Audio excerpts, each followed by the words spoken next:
La giovane con le trecce bionde e dolcissima Riva si innamora dell'aitante Trigoso. Si innamorano entrambi, decidono di sposarsi, purtroppo però il giorno del matrimonio, durante i festeggiamenti, il loro paese viene invaso dai pirati saraceni. Cercando di difendere la promessa sposa, Trigoso si lanciò sul nemico ma perse i sensi, mentre la futura sposa veniva portata a forza all'interno della nave dei nemici. Risvegliandosi, Trigoso vide la sua amata in lontananza, iniziò ad urlare e venne ucciso. Riva invece vide tutta la scena dalla nave e quindi si gettò d'impeto addosso al comandante, che la trafisse con delle pugnalate nel ventre e il corpo venne gettato poi in mare. L'acqua si tinse di rosso del sangue di Riva e di Trigoso.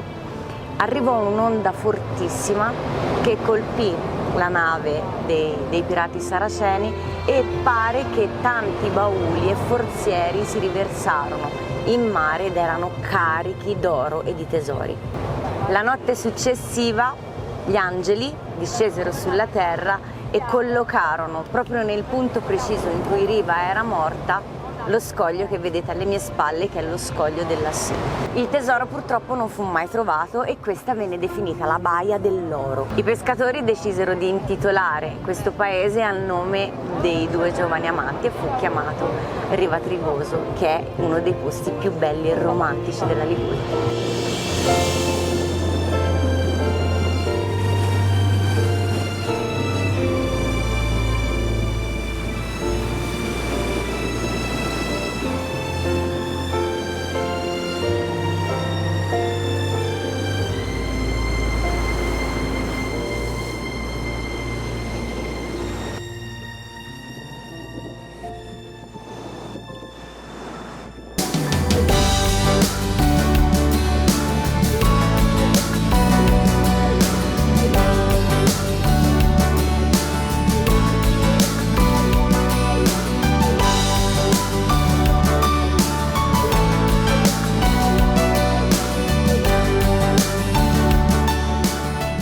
La baia è divisa in due dal torrente Petronio e si narra di una forte rivalità tra gli abitanti delle due zone.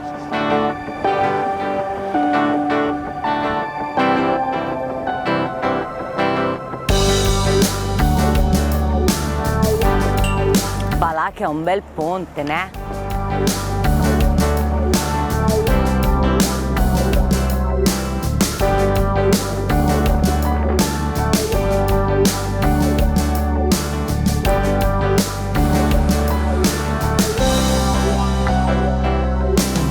Il piatto tipico di questa zona è il bagnun, composto da acciughe, aglio, olio, pomodoro e pane bruschettato al posto delle gallette, ed era il piatto unico che i marinai della zona consumavano a bordo dei Leudi. Ogni anno a luglio qua si svolge una delle sagre più antiche della Liguria, che è la sagra del bagnun. Durante la sagra, nata nel 1960, nella serata del terzo sabato di luglio, il piatto viene preparato in grandi quantità su un caratteristico gruppo di enormi fornelli e distribuito gratuitamente ai turisti.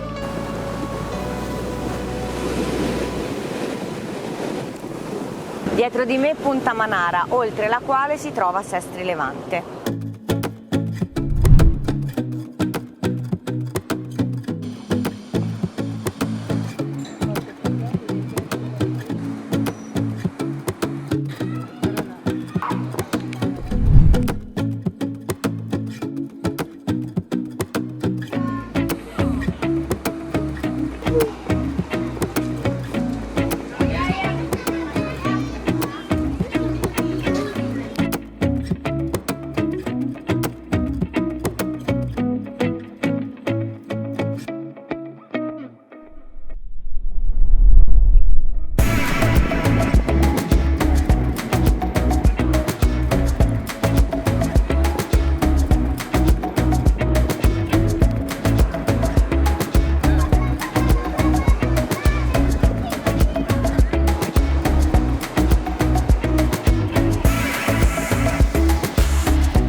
A levante, oltre lo scoglio della Seu che vedete alle mie spalle, ci sono le gallerie caratteristiche che portano a Moneglia.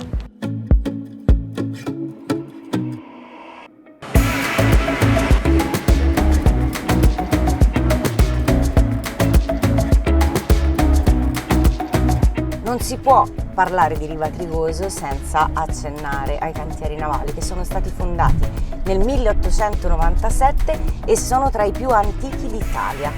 Qui sono state costruite delle navi molto importanti, molte per la Marina Militare, tra cui nel 2004 invece la prima portaerei con un varo passato alla storia per essere l'ultimo eseguito nella maniera tradizionale dello scivolo in acqua.